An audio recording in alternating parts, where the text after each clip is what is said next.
Bom, vamos lá, vamos dar continuidade ao nosso estudo. Eu acabei de ver que eu esqueci o livro para mostrar para vocês, mas tem ele aqui.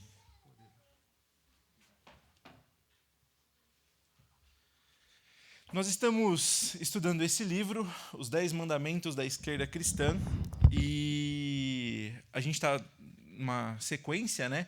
Hoje a gente vai entrar no capítulo 4, e é importante a gente lembrar sempre o contexto do livro para não criar confusão. A gente viu que é muito fácil se confundir com o contexto do livro, então eu vou recapitular esses pontos para a gente lembrar o contexto que cerca aqui o estudo que a gente está fazendo, né? Então a gente está estudando o capítulo 4 do livro, o nome do capítulo é esse: o comportamento gracioso é mais importante do que crer na verdade. E eu já parto dizendo que isso é uma afirmação errada. E é esse o ponto que o autor desse livro vai desconstruir no seu capítulo. Então, para a gente entender qual que é a introdução que a gente precisa fazer. Philip Gulley, ele escreveu esse livro, If the Church Were Christian, Rediscovering the Values of Jesus. Em português, Beto me corrija se estiver errado, e se a igreja fosse cristã, redescobrindo os valores de Jesus. A ideia do Gulley nesse livro foram escrever esses 10 mandamentos que ele entende que seriam os 10 mandamentos que Jesus traria se ele visse como a igreja está hoje. Então ele levanta 10 princípios, todo baseado numa noção de liberalismo teológico, e ele escreve esse livro, e a partir desse livro foi feito um devocional que é muito utilizado em muitas igrejas liberais. E aí, então, esse autor, chamado Michael Kruger, que é o autor desse livro, escreveu esse livro, que foi traduzido como Os 10 Mandamentos da Esquerda Cristã, para contra-argumentar cada um dos pontos levantados pelo Gulley. Então, o nome dos capítulos desse livro são os argumentos que o Gulley coloca. Então, esse nome aqui, o comportamento gracioso é mais importante do que crer na verdade, é o capítulo do Gulley no livro dele. E aí o Michael Kruger mantém esse mesmo nome para contra-argumentar. Então, só é importante a gente entender isso. Quando a gente lê essa frase, a gente está lendo ela dizendo que a gente vai contra-argumentar os pontos que ele traz aqui para não gerar confusão e você sair daqui falando que a gente falou que a verdade não é importante, o importante é ter um comportamento gracioso, tá bom? Se ficar com dúvidas, fique à vontade para levantar a mão, fazer perguntas, se tiver algum ponto para acrescentar. Eu só vou pedir, como a gente passa por muitos temas dentro dos capítulos, que a gente tem que pegar realmente aquilo que o Gulley afirma e desconstruir esses pontos, às vezes a gente acaba indo para alguns pontos que não estão muito dentro do conteúdo do livro. Então, vou pedir só para a gente tentar manter as perguntas e os comentários dentro do conteúdo, para a gente não fugir muito, e se tiver alguma coisa que seja fora, a gente fala no final, tá bom? Bom, é isso. Então, só para a gente relembrar aqui, o que a gente já estudou até agora. A introdução do livro tem esse título, Uma Aula Magistral sobre Meias Verdades. A gente estudou isso no primeiro dia. E o que é muito importante a gente lembrar desse ponto? Ele vai servir para os 10 capítulos. Em todos eles, o que o Gulley faz, o Gulley é o cara que escreveu o livro lá sobre redescobrir os valores de Jesus, ele vai pegar verdades bíblicas e vai levar aquilo para o cenário dele, vai adaptar aquela verdade bíblica para aquilo que ele crê e vai usar a partir disso para criar uma nova doutrina. Então, é isso que o Kruger ele começa desconstruindo. Se uma meia-verdade ela é utilizada para fundamentar um argumento, aquele argumento não é válido, porque uma meia-verdade não é suficiente, nós precisamos de toda a verdade. Então, assim a gente acaba com essas falácias de não, mas aqui tem um pouco de verdade nisso que ele falou, mas um pouco não é o suficiente. Tem que ser toda a verdade, e a gente precisa lembrar disso em cada um dos capítulos que a gente estiver estudando. O primeiro capítulo que a gente estudou foi Jesus é mais um modelo de vida do que um objeto de adoração, focando em não olhar tanto para Jesus como um ser divino, mas sim como um mestre sábio que viveu entre a gente. Esse é uma das doutrinas que talvez mais seja presentes na igreja liberal, né? A igreja liberal não tem problema nenhum em negar a divindade de Cristo, os milagres que ele fez e as obras que ele fez. Ele é realmente mais uma espécie de Buda, de alguém que passou pela terra e foi sábio, e mais um exemplo de sabedoria. O capítulo 2, afirmar o potencial das pessoas é mais importante do que lembrá-las da sua pecaminosidade. Então, um ponto que eles não gostam, os liberais teológicos, é de afirmar a questão do pecado. Afirmar que algo é pecado gera ofensa, e se algo gera ofensa, isso não é bom. Então, no ponto de vista que eles trazem é que o pecado não precisa ser falado na igreja. Jesus morreu pelos pecados, então não tem mais pecado, está tudo bem, você pode viver da forma que você quiser. E aí, a partir disso, eles vão elaborar uma série de afirmações e vão liberar todo tipo de promiscuidade dentro da igreja. Tanto relações homossexuais, como todo tipo de perversidade que você puder imaginar. E no capítulo 3, a gente estudou semana passada com o Renato, o ministério de reconciliação deve ser valorizado acima do julgamento. E aí o ponto do Gulley aqui é que, como toda pessoa, quando ela fala uma besteira e alguém confronta ela, ela diz, nossa, mas está me julgando? E Gulley vai dizer que nós não podemos julgar aquilo que ele ensina, mas ele passa o tempo todo julgando aquilo que nós dizemos como verdade bíblica. Então, ele desconsidera o julgamento e fala que só deve haver reconciliação. E se você olhar para cada um desses 3 capítulos, existem questões que são verdade. O ministério de reconciliação na igreja, ele é importante? Sim. Os irmãos, eles não podem carregar o ressentimento uns para com os outros. Deve haver perdão mútuo na igreja. Nós temos que... Esse aqui não considero que tem um ponto de verdade. Afirmar o potencial das pessoas. Pode considerar isso. O capítulo 1, Jesus é um modelo de vida? Sim, Jesus é um modelo de vida, mas ele não é mais um modelo de vida do que um objeto de adoração. Então você percebe que na grande maioria dos capítulos, eles vão pegar um ponto de verdade e vão usar aquilo como um ponto de partida para construir uma teologia própria. Irmãos, também acho que vale a gente lembrar o que a gente quer dizer quando a gente fala liberalismo teológico. Tá? O liberalismo teológico, ele é uma tentativa, mais uma tentativa do homem de transformar o evangelho naquilo que lhe é conveniente. Isso começou muito forte na nossa história no século XX, né? Isso tem antecedentes ali, século XIX, século XVIII, mas o século XX foi o século onde o liberalismo teológico mais destruiu igrejas no mundo.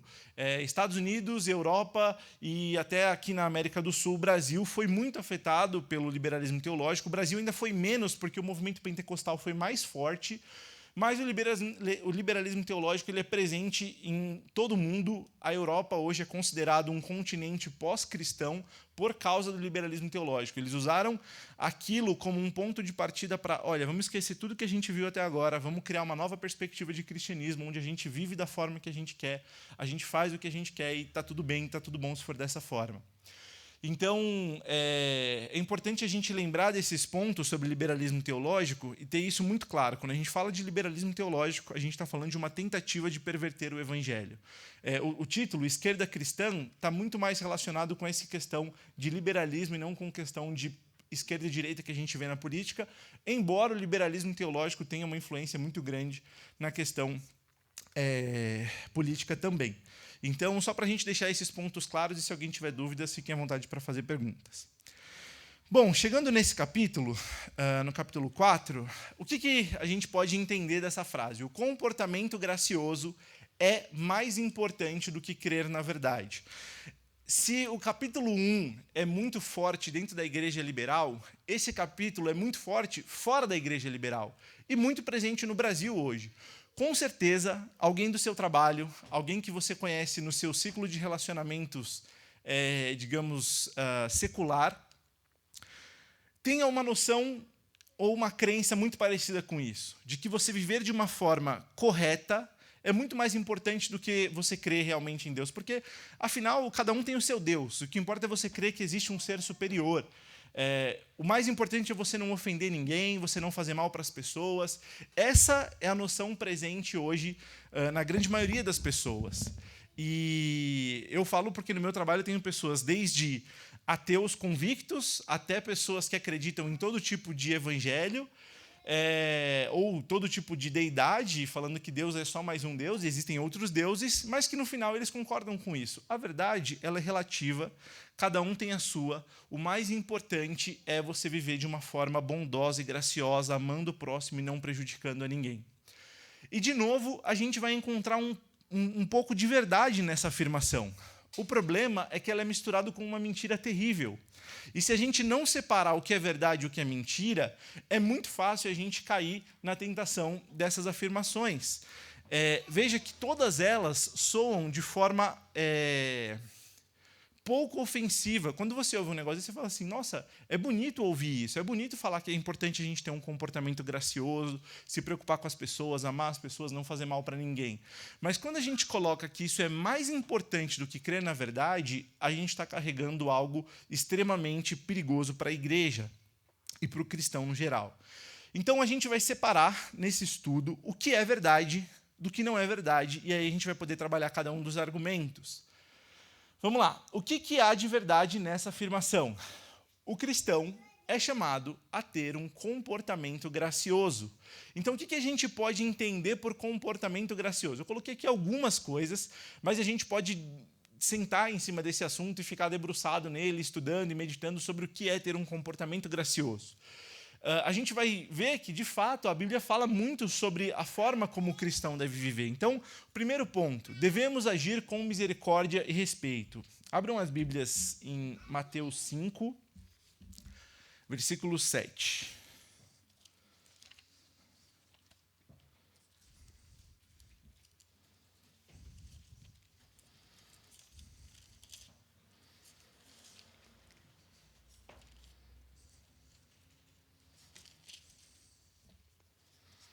Mateus 5, 7, aqui onde Jesus fala sobre as bem-aventuranças. Bem-aventurado os misericordiosos, porque alcançarão misericórdia. A misericórdia está presente em todo o Evangelho. Então, quando nós oramos ao Senhor, Deus, tem misericórdia de nós, a gente tem que lembrar que misericórdia significa que a gente não condena alguém pelo que ela merece de condenação. Então, a gente pede a Deus que Ele não nos condene pelos nossos pecados. E nós somos chamados a ter misericórdia das pessoas. Muitas vezes alguém faz algo de ruim para nós e nós somos chamados a devolver aquilo com o que é bom, né? Nós devemos pagar o mal com o bem. Então, a Bíblia nos chama a ter misericórdia e respeito. Outro ponto, nós devemos nos compadecer daqueles que sofrem. Mateus 14, 14.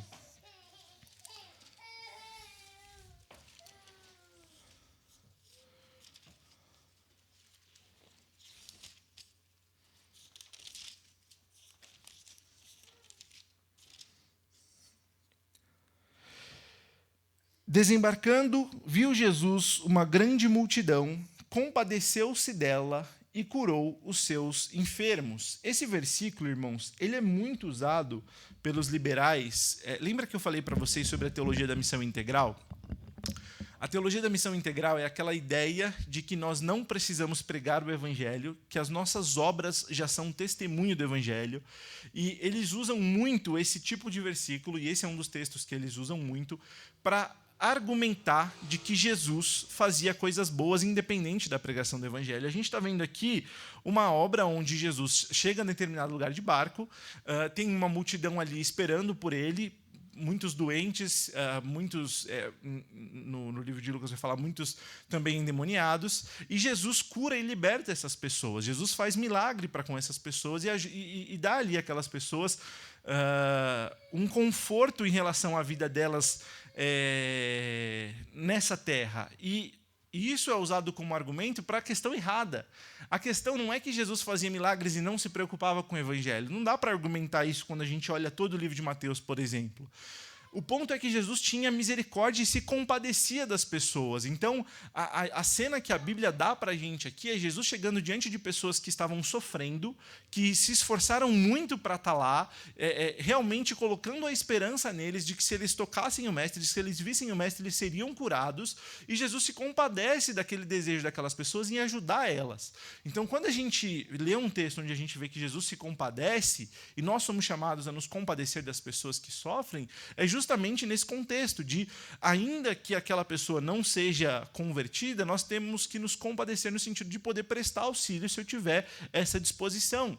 Então, dentro do comportamento gracioso, nós também somos chamados a nos compadecer dos que sofrem. Vamos lá, mais um. Devemos nos alegrar com os nossos próximos. Romanos 12, 15. Vou pedir para alguém ler, senão eu vou ficar sem voz lendo todos os textos. Tem bastante coisa para a gente ler hoje. Capítulo 12, versículo 15.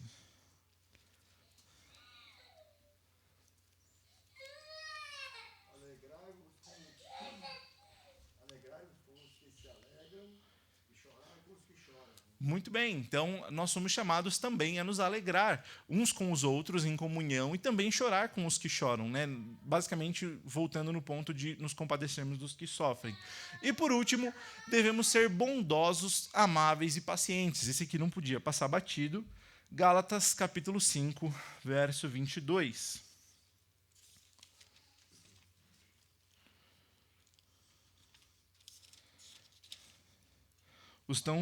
Pode ler. Mas o fruto do Espírito é amor, alegria, paz, longanimidade, benignidade, bondade, fidelidade, mansidão, domínio próprio. Contra estas coisas não há lei. Lê o 24 também, Deva, por favor. E os que são de Cristo Jesus crucificaram a carne com as suas paixões e concupiscências. Então, olha lá, aqui inclusive a gente fez uma sequência de estudos sobre os frutos do Espírito. Foi aqui ou foi em São Paulo? Foi em São Paulo, né? Já confunde as... E a gente lê esse texto e fala assim, nossa, olha só, como Paulo aqui está chamando a igreja a ter uma série de práticas que são ali referência para o cristão. Então ele diz, amor, alegria, paz, longanimidade, benignidade, bondade, fidelidade, mansidão, domínio próprio. Aqui a gente tem uma lista de coisas que a gente pode colocar ali dentro do pacote de comportamento gracioso. E se de uma forma o liberalismo teológico tem isso como referência, eu pedi para o Deva ler o 24 porque eles ignoram o 24. E os que são de Cristo Jesus crucificaram a carne com as suas paixões e concupiscências. Eles, como eu falei para vocês e a gente vem mostrando, é exatamente isso que o liberalismo teológico e que aqueles que querem usar a Bíblia para argumentar algo que seja favorável para elas fazem. Eu consigo, dentro do mesmo texto, pegar algo que me serve de base e descartar algo que está logo na sequência. A ideia aqui é a gente entender e deixar claro. De fato, nós cristãos somos chamados a ter um comportamento gracioso envolvendo esses pontos. A gente poderia colocar outros. O que eu quis mostrar aqui é que isso é, de fato, uma verdade bíblica. E que muitos cristãos dão mau testemunho em relação a isso. Sendo pessoas rancorosas, pessoas que não têm misericórdia, que não se compadecem, que não são bondosas, amorosas, que não ajudam os seus irmãos ou que não se alegram com os seus irmãos. E isso também traz um mau testemunho, mas o ponto que a gente vai trabalhar é que isso não é argumento para a gente descartar a verdade. E aí é onde a gente vai trabalhar a mentira da afirmação. Eu coloquei aqui 4 pontos para a gente trabalhar, e aqui é onde a gente vai se debruçar um pouco mais, para então, no final, a gente conseguir fazer um apanhado de tudo. O que há de mentira nessa afirmação que a gente leu? Então, vamos só lembrar qual que é a afirmação. O comportamento gracioso é mais importante do que crer na verdade. Então, quais são as mentiras que a gente tem aqui? Primeiro, pessoas que se preocupam com teologia são como os fariseus. Isso aqui é um dos argumentos que o Gulley coloca dentro da afirmação, e a gente vai ver como isso é uma mentira entrando nesse ponto. O segundo ponto de Gulley é: o comportamento e a doutrina não andam juntas, e a gente vai ver que é ao contrário, elas não podem andar separadas. nós recebemos mais graça quando agimos de forma graciosa. Isso também não pode ser argumentado, e a gente vai ver alguns textos que mostram isso. E, por último, o último argumento dele é que o moralismo é mais importante do que a adoração a Jesus, lembrando muito do que ele fala no capítulo 1, sobre olhar Jesus como um exemplo. Então, vamos entrar em cada um desses pontos.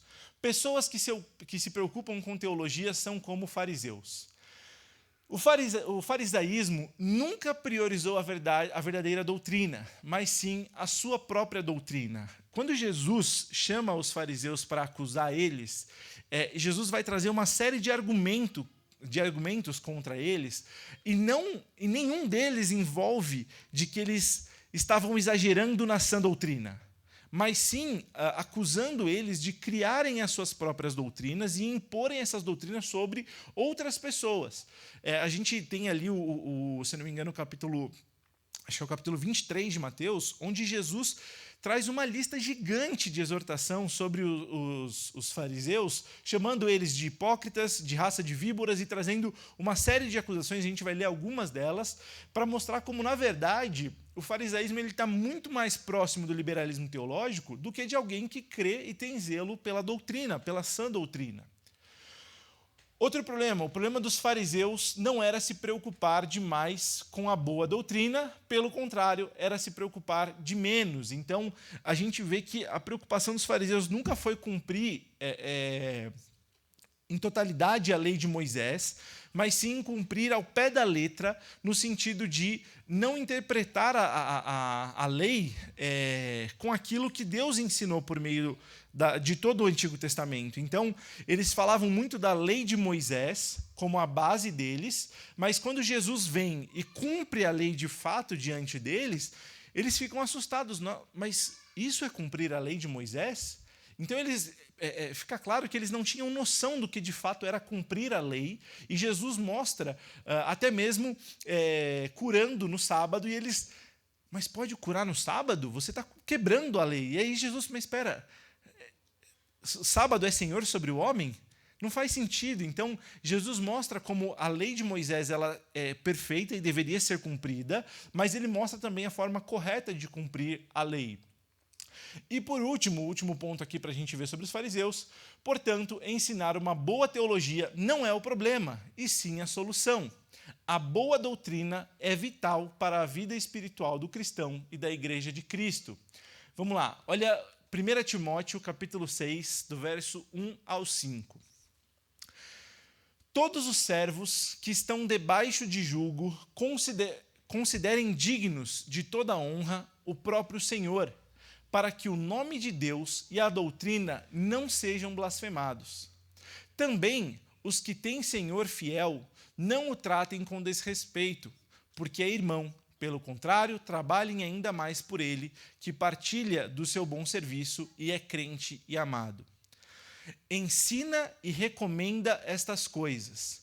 Se alguém ensina outra doutrina e não concorda com as palavras do nosso Senhor Jesus Cristo e com o ensino segundo a piedade, é enfatuado. Nada entende, mas tem mania por questões e contendas de palavra, de que nascem inveja, provocação, difamações, suspeitas malignas, alterações sem fim, por todos os homens cuja mente é pervertida e privados da verdade, supondo que a piedade é fonte de lucro. Então, veja, a Ara deixa um pouco confuso esse texto, mas o que Paulo está querendo dizer aqui? Ele está aconselhando Timóteo no final da sua primeira carta, onde ele fala sobre a tratativa de uns irmãos para com os outros, e aí lá no versículo 3, 2 ou 3, agora aqui ele está sem a referência, mas ele ensina e recomenda estas coisas. Ponto. Se alguém ensina outra doutrina, e aí ele vai trazer uma série de acusações sobre essa pessoa que vem com outra doutrina, que não é aquilo que Jesus Cristo ensinou. E quais são os pontos que Paulo vai trazer para a gente aqui? Essas pessoas que trazem outras doutrinas e não aceitam aquilo que Jesus ensinou, veja que Paulo é muito claro ao falar sobre a doutrina ensinada por Jesus. E é importante a gente entender isso, porque essas mesmas pessoas que a gente está falando, eles desconsideram o ensino de Jesus. Eles usam a prática de Jesus, mas desconsideram o ensino. E aqui Paulo está falando do ensino de Jesus. Esses são infatuados, né? Então ele coloca, eles nascem ali, eles vieram para trazer contendas, inveja, provocação, difamação, suspeitas malignas, alterações sem fim, por homens cuja mente é pervertida e eles são privados da verdade, supondo que a piedade é a fonte de lucro. Você vê que ele fala de algo totalmente externo, e é essa mesma acusação que Jesus vai trazer. Irmãos, lembrando que eu acho que sempre vale a gente lembrar disso, esses pontos não são para a gente ficar expertos em debate com liberais.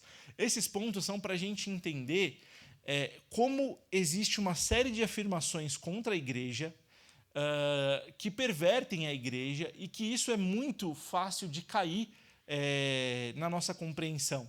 Então, é muito fácil, uma hora ou outra, a gente falar assim, poxa, algo de ruim está acontecendo, então eu não preciso ser tão radical agora. Recentemente, aconteceu uma coisa, e eu me veio à tona uma pregação que o Gui trouxe, sobre como, em momentos de luto, a gente abandona a verdade. E foi uma pessoa que perdeu um ente querido, e aí aquela pessoa falou algo assim, numa conversa ali entre a gente, falou, olha, eu estou orando por ela para que Deus guarde a alma dela. E era uma pessoa que claramente não era cristã, odiava Deus e sempre viveu uma vida distante de Deus, mas no momento de luto, aquela pessoa que é cristã, olha, eu estou orando para que Deus cuide da alma dela. Sabendo que aquela pessoa não era cristã. Então, qual que é o ponto? Quando a gente chega num momento de dor e de sofrimento, ou em outros momentos da caminhada cristã, que a gente vê algo ali que seja difícil de engolir ou de aceitar, é muito fácil naquele momento a gente negociar a verdade. E esse é um grande problema. Então, tanto em momentos de luto, quanto às vezes em momentos de festa, em momentos onde a gente está envolvido com pessoas que não são cristãs, e ali, às vezes, para a gente não ficar numa saia justa, em diversas situações, é fácil a gente negociar a verdade. É fácil a gente tirar o pé do nosso zelo em sermos cristãos, ou da nossa devoção, ou da nossa santidade. E esse é um ponto que é importante a gente entender quando a gente estuda algo sobre liberalismo teológico, porque a gente vai ver no final, nas aplicações, eu já estou trazendo isso agora para a gente deixar esse ponto muito claro, que isso serve para a gente aplicar a nossa fé. E como que a gente vai aplicar isso à nossa fé? Claro, a gente tem que entender as questões teóricas por detrás disso, mas no final a gente entende que isso nos chama a ter zelo pela verdade e pela aplicação dela no nosso dia a dia. Tanto diante de situações adversas, né, onde a gente está ali num meio onde talvez só nós somos cristãos, quanto em situações onde a gente está em momento de sofrimento e de luta, e a gente não quer afirmar, não, aquela pessoa ela negou a Deus até o fim da sua vida, então não há mais o que orar pela alma dela, a alma dela já está condenada. E eu não tenho o que fazer a respeito disso, eu tenho que entender isso, e isso me serviu como um combustível para levar o evangelho para outras pessoas que estão aqui entre a gente.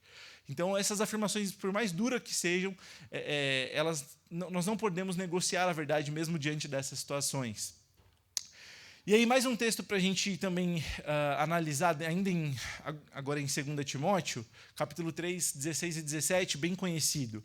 Toda a Escritura é inspirada por Deus e útil para o ensino, para a repreensão, para a correção, para a educação na justiça, a fim de que o homem de Deus seja perfeito e perfeitamente habilitado para toda boa obra. Veja, a Escritura, então a gente está falando de um material doutrinário que Deus deu para o homem, a palavra de Deus inspirada, ela é útil para a nossa repreensão, para a nossa correção, para a nossa educação na justiça. O que eu quero dizer com isso? Isso daqui são aquilo que Deus trouxe para o homem, isso aqui é recheado de doutrina. A gente não tem como falar que doutrina não é importante ou que doutrina não é algo que vai influenciar o comportamento, e essa é a afirmação deles. Então, a doutrina não é o problema, ela é a solução. Aquilo que Jesus ensina para a gente, aquilo que os apóstolos ensinam para a gente, aquilo que Deus ensina para a gente em todo Antigo e Novo Testamento, é aonde a gente vai encontrar a forma de viver uma vida que glorifica a Deus e também que seja ali um comportamento gracioso, usando esse termo que eles usam. O segundo argumento dele, de Gulley, o comportamento e a doutrina não andam juntas. E a gente vai ver que é o oposto disso. As Escrituras apontam para o contrário. O comportamento piedoso que glorifica a Deus é fruto da sã doutrina. Veja 2 João, só tem um capítulo, dos versos 9 a 11. Todo aquele que ultrapassa a doutrina de Cristo e nela não permanece, não tem Deus. O que permanece na doutrina, esse tem tanto Pai como Filho. Se alguém vem ter convosco e não traz esta doutrina, não recebais em casa, nem lhe deis as boas-vindas. Porquanto aquele que lhes dá boas-vindas, faça cúmplice das suas obras más. Qual que é o ponto aqui? Veja, se alguém ultrapassa a doutrina de Cristo, ou seja, se alguém vai além da doutrina de Cristo e nela não permanece, essa pessoa não tem a Deus. O que permanece tem o Pai e o Filho. E aí João fala, se alguém vier até vocês com alguém que tenha ultrapassado a doutrina de Cristo, alguém que tenha ido além das doutrinas de Cristo, aqui a gente pode lembrar do próprio nome do livro do Gulley, alguém que redescobriu as verdades bíblicas, alguém que ultrapassa a doutrina de Cristo, vem até você, você não deve nem recebê-lo em sua casa. Porque se você recebe ele, se você dá as boas-vindas a ele, você se torna cúmplice do que ele fala ali? Das suas obras más. Então, o próprio João está falando que aquele que ultrapassa a doutrina de Cristo está praticando obras más. Nossa, mas a gente está falando de uma pessoa que está enfatizando o comportamento gracioso, uma pessoa que está enfatizando as boas obras. João chama isso de obras más. Se ele utilizou a palavra de Deus para ultrapassar aquilo que Jesus Cristo estabeleceu como verdade, isso é uma má obra. Isso é algo mal perante o que as Escrituras nos trazem. Então, o que eu quero dizer com isso? A sã doutrina, quando a gente fala da doutrina de Cristo, o oposto dela é as boas obras. Se eu ouço a sã doutrina e aplico a sã doutrina ao meu coração, o meu fruto será boas obras, que é o que o Tiago vai trabalhar em toda a sua carta.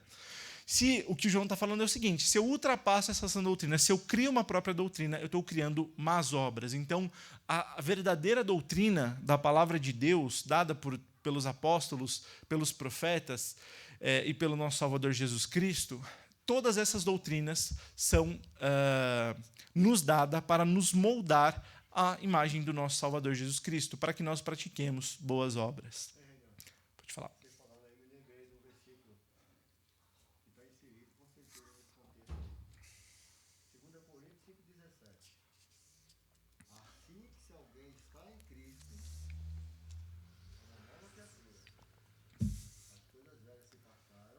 É isso que tudo se fez novo. Então, assim, não adianta eu querer fazer esse comportamento gracioso, mas ocultando a verdade. Exato. Eu faço essas coisas, mas eu não vivo o Evangelho. Eu vejo constantemente na mídia pessoas usando o nome de Deus, até de Jesus Cristo, mas você sabe que a vida dessa pessoa passou longe. Passa longe. Elas fazem obras, elas ajudam as pessoas, elas falam palavras bonitas, incentivadoras, motivadoras, mas elas não têm Jesus. Mas não precisa ir na mídia, não. A gente vê isso. Vê no mundo, no mundo geral. Vê isso aí. Sim. Falou isso, eu estava pensando aqui. A pessoa que acha que ultrapassa a obra de Cristo, ou a doutrina de Cristo, ela está meio que dizendo que ela achou um caminho até melhor, né? Sim. O de Jesus é legal, mas eu tenho uma ideia. Tem uma nova. Sim. Sim. Sim. Graças a Deus eu nasci. Sim. Ela está falando só em mim, glória. Mas exatamente. Assim, embora o título do Gulley seja Redescobrindo os Valores de Jesus, o que ele está fazendo é dando a própria interpretação dele para os ensinos de Jesus. Então, ele pega o que ele quer da Bíblia e, eu entendi que é assim, então tudo aquilo está errado, isso aqui é o certo. E 99,9% das vezes que alguém tenta fazer uma nova interpretação da Bíblia, essa pessoa está realmente trazendo aquilo que ela quer. Gulley não foi o primeiro a fazer isso e não vai ser o último, com certeza, mas eu falei isso porque recentemente no meu trabalho criaram lá uma campanha de obra social e, enfim, gente rica gosta de ser filantrópica.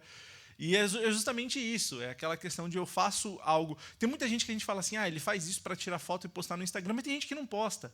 E você vê que a pessoa faz aquilo porque realmente aquilo faz ela se sentir bem.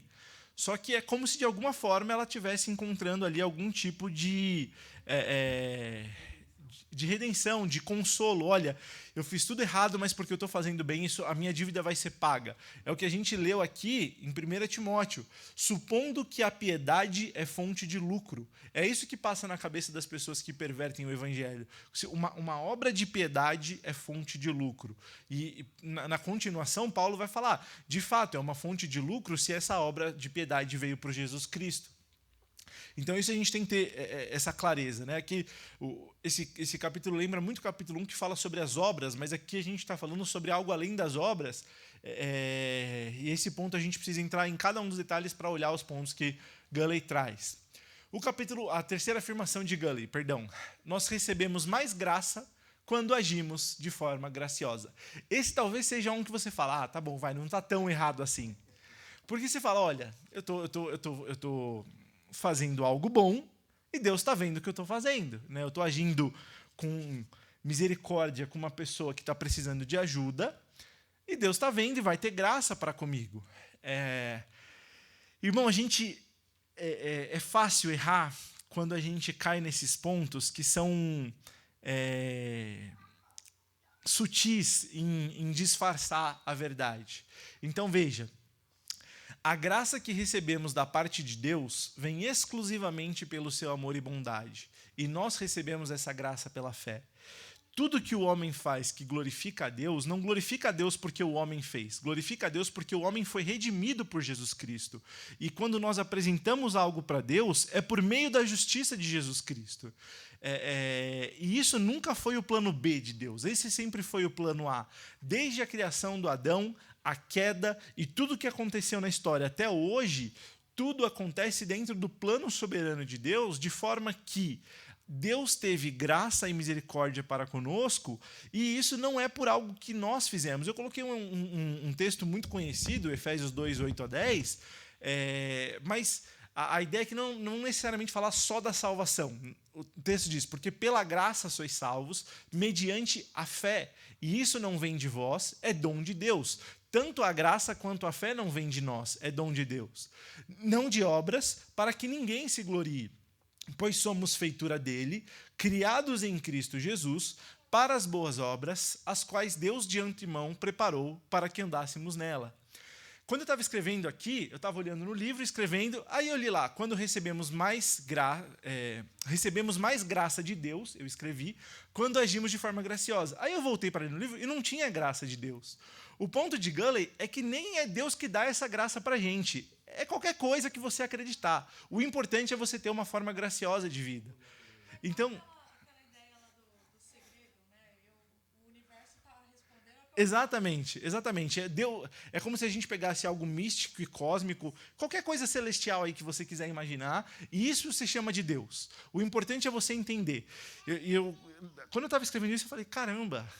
E aí, na hora, eu lembrei de uma conversa que eu estava tendo com um amigo, um tempo atrás, e a gente estava conversando sobre Deus, eu já vi um tempo tentando falar do evangelho para ele e tal, e ele falou, cara, deixa eu te falar a verdade, eu não acredito em Deus. Aí eu falei assim, que bom que pelo menos falou a verdade, agora fica mais fácil saber o que a gente conversa e tal. E aí ele falou assim, mas você sabia que eu oro todo dia? Aí eu falei, mas você ora para quem, se você não acredita? Ele falou, sei lá, para mim mesmo, para quem estiver ouvindo, se alguém estiver ouvindo. Todo dia eu peço força, eu peço energia, eu falo que eu vou conseguir. E eu falo, cara, você percebe que você está falando é irracional? Ele, pode até ser, mas faz bem para mim. Então, essa é a noção que a gente vê. E assim, para a gente isso é absurdo, mas para alguém que olha para a Bíblia e fala assim, eu não consigo entender absolutamente nada do que está escrito ali, é uma tentativa desesperada da pessoa encontrar esperança. E E eu acho que é exatamente isso que o não cristão faz o tempo todo. Ele não aceita a verdade do evangelho porque a verdade ofende, mas ele também, de alguma forma, quer encontrar uma justificativa de esperança para ele. Você raramente vai ver um ateu falando assim, olha, eu não acredito em Deus, mas eu sei que ele existe e quando eu morrer eu vou para o inferno.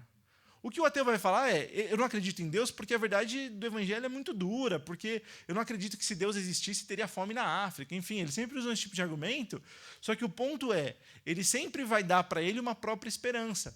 E aí aquela conversa me chocou tanto, assim, na hora eu dei risada, mas eu falei, caramba, olha o ponto que a pessoa que não tem Cristo, ela chega de desespero. Ela ora para ela mesma que ela seja salva, ela ora para ela mesma que ela tenha força e energia todos os dias, para que nada aconteça de mal a ela.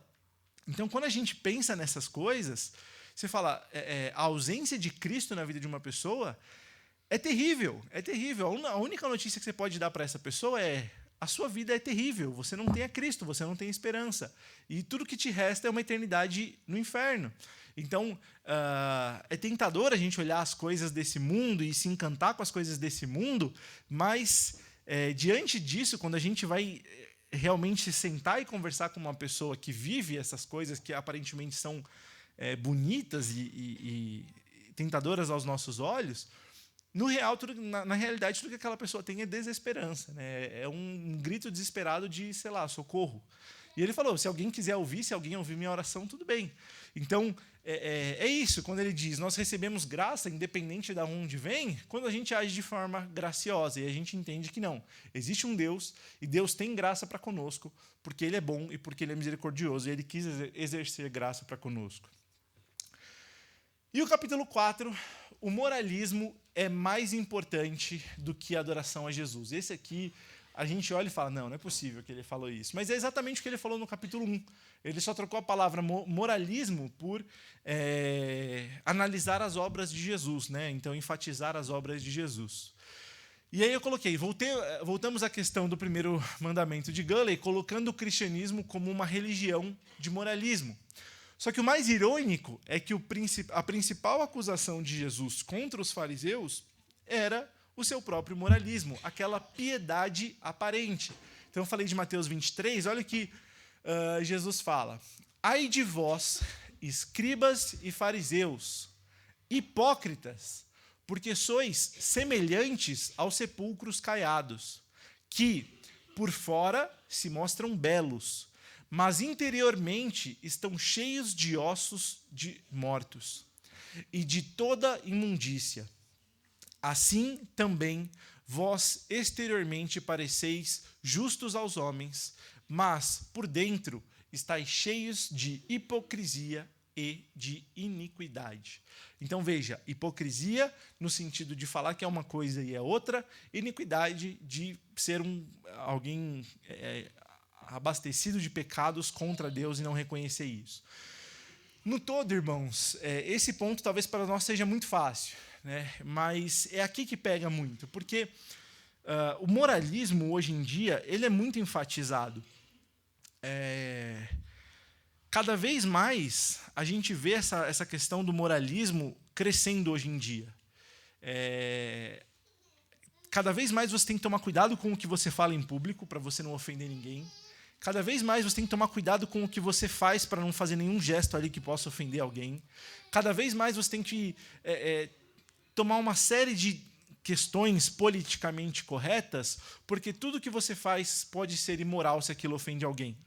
Mas quando alguém fala a respeito de Jesus Cristo e fala contra Jesus Cristo, ofende a Jesus Cristo, isso de forma alguma é considerado imoral. É apenas a opinião da pessoa, ela tem direito à verdade relativa, ela quer acreditar naquilo. Eu estava dando de exemplo, e a Ju falou para eu nem usar esse exemplo, mas eu me assustei esses dias, porque esses dias eu falei assim, eu deixei um livro lá em cima do meu criado mudo e eu levei uma bronca. Não pode mais falar criado mudo, isso é ofensivo. Eu falei, mas para quem? Não, é ofensivo, não pode falar criado mudo. Como que é? Não, mas como que é o nome correto agora? Não,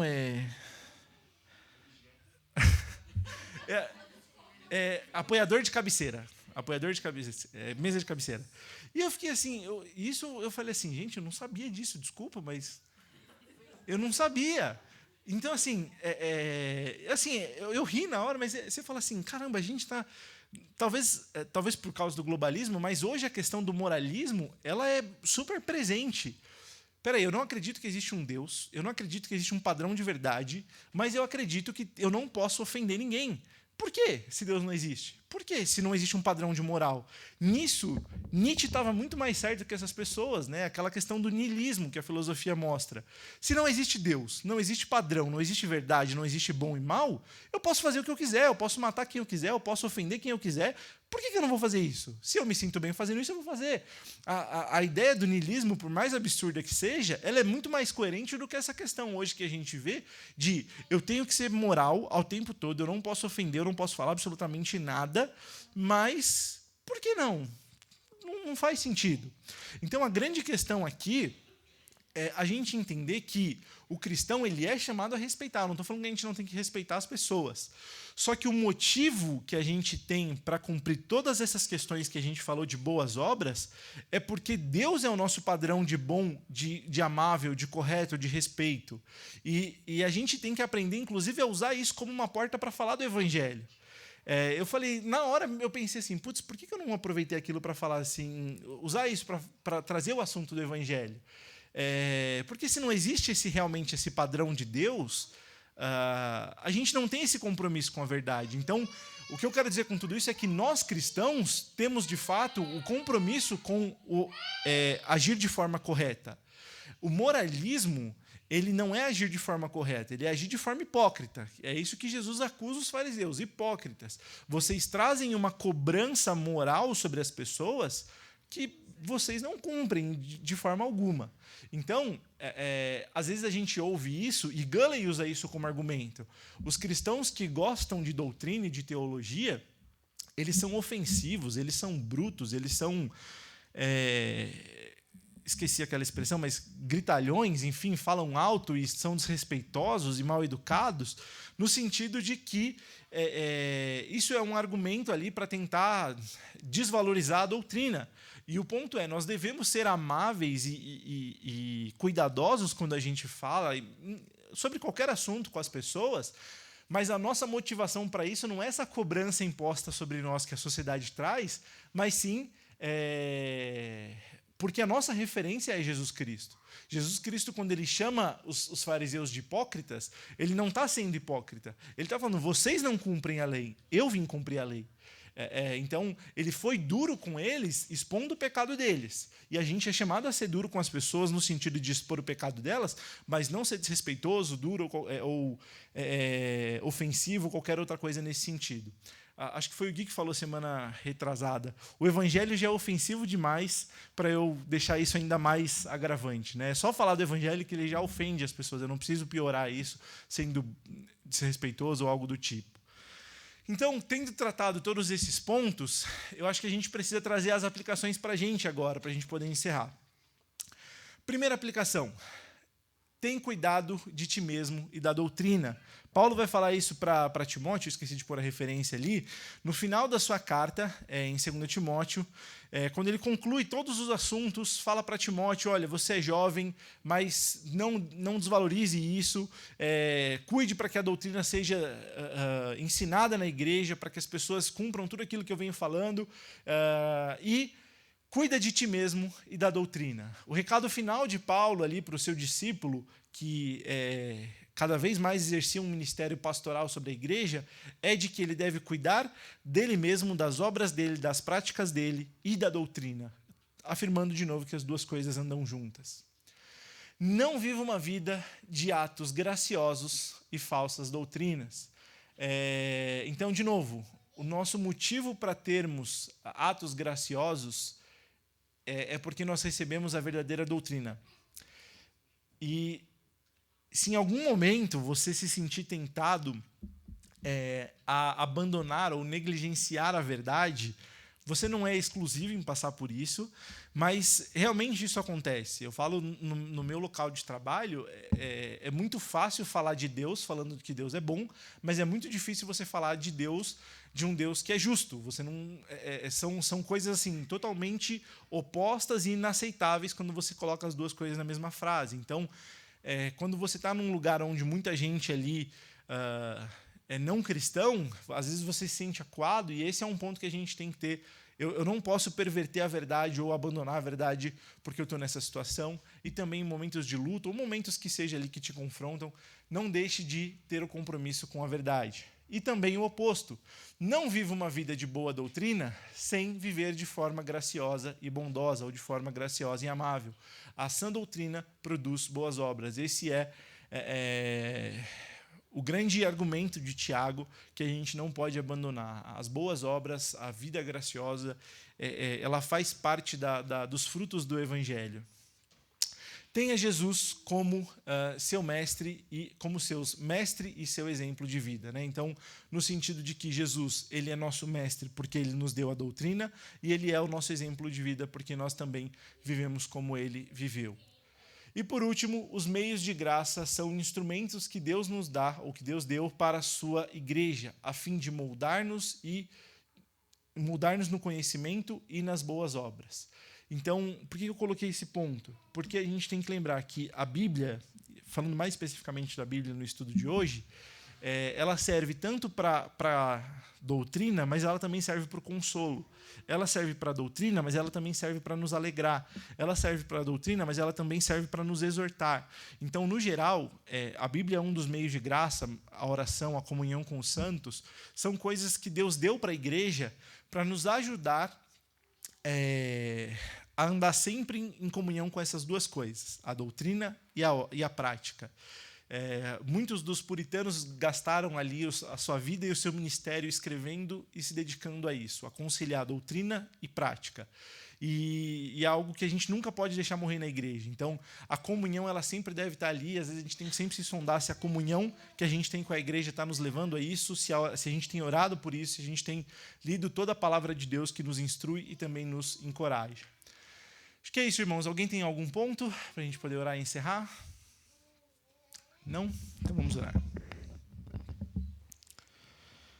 Santo Deus, te louvamos pela tua palavra, porque por meio dela o Senhor nos revelou a tua santa verdade, a verdade do Evangelho que nos dá esperança, que nos consola, que nos alegra, Senhor, onde podemos olhar para o nosso Salvador Jesus Cristo e entender que nele todos os nossos pecados foram carregados na cruz, que na sua ressurreição nós também fomos ressurretos com ele, Senhor. E isso é a nossa esperança, é a tua obra completa de salvação, onde, por meio de Jesus Cristo, nós recebemos isso, Senhor. Te louvamos por esse evangelho que nos dá esperança e pedimos que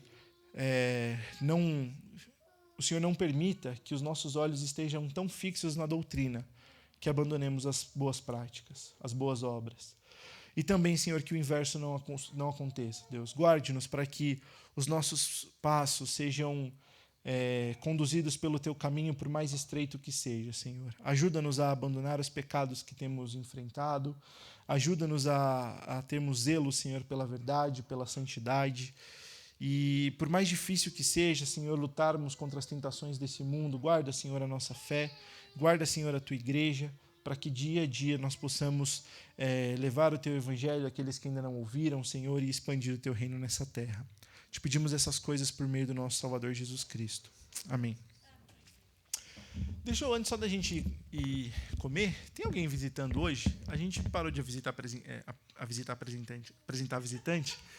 E quando você fala muito, a cabeça já troca tudo.